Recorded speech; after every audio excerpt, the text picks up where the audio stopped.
think the Florida crimes he just committed makes the perfect legal basis for a restraining order. At a very bare minimum, McKinley could hit him with a restraining order. I actually spoke the truth with proof, evidence, and all that stuff. So I don't care about what anyone has to say. They're just lying.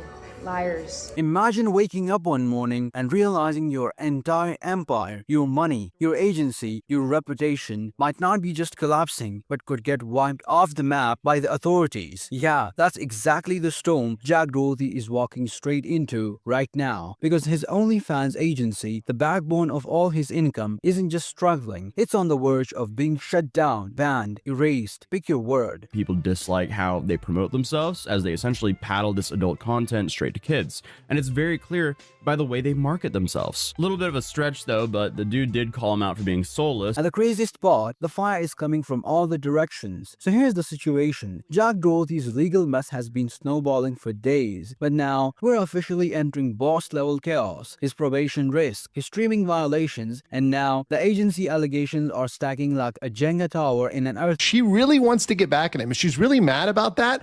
It's simple. It's so easy to get a restraining order right now based on just these activities. Quick. And just when things couldn't get worse, surprise, someone knocks on the door. Hello sir, Child Protective Services here. The biggest issue, people online are saying his agency's marketing is basically pushing adult content towards younger audiences. The drama exploded even more after creators and former collaborators started exposing screenshots, recordings, messages. The difference between me and other people are that they spew lies, and I actually spoke the truth with proof, evidence, and all that stuff. So I don't care about what anyone has to say. They're just lying.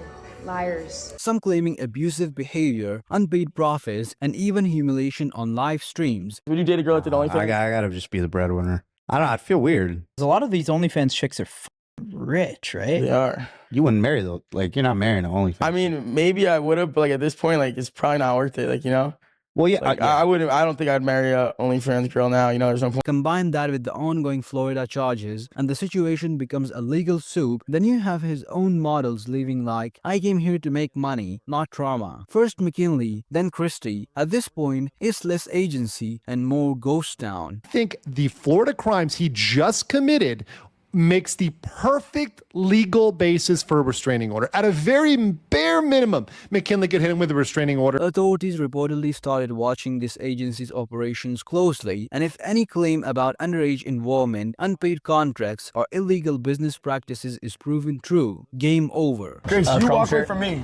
How can I walk away from you? That's what I'm saying. Like, all you have one job is just to follow me. No, I'm not gonna. True. Jack Doherty is running from consequences like it's an RLGDA mission. Meanwhile, social media is roasting him daily. People confronting him in public, comments dragging him, creators comparing him to the worst influencers in history. People dislike how they promote themselves, as they essentially paddle this adult content straight to kids, and it's very clear by the way they market themselves. A little bit of a stretch though, but the dude did call him out for being soulless, and now they were arrested for filming a gambling promotion in the middle of the street. He was breaking the law while in possession of things they shouldn't have, so he was being a complete moron. But with him, that's nothing new, because his entire life is kind of like a skill issue. And currently he's now facing 7 years in prison. So Jack Doherty just got hit with 3 separate charges in Florida, and the max penalties are worse than what people think, because he's facing a felony for possession of controlled substances, which alone can carry 5 years in prison. Then he has possession of under 20 G's of that Bob Marley special, which is a first-degree misdemeanor with up to 1 year in jail. And then on top of that, he's being charged with resisting an officer without violence, which is another possible year. So altogether stacked, he's technically looking at up to 7 years behind bars in an absolute worst case scenario. Realistically though, he probably won't see anything near this because, you know, from what I can tell, he's a first-time offender, so he'll probably just end up getting probation or some sort of diversion. And here's the kicker, if Jack Doherty gets probation, there is zero chances that he can continue running a controversial OnlyFans agency. Streaming might get restricted, business might get banned, but OnlyFans, it will 100% shut down. So here we are, watching one of the internet's loudest creators face the biggest collapse of his career. Lawsuits piling up, allegations stacking, public opinion melting, and his OnlyFans agency positioned right at the center of the explosion. Will Jack Doherty somehow escape this disaster, or is this the downfall officially locked in? Watch this video next, and don't forget to like and subscribe. Cheers! Good game.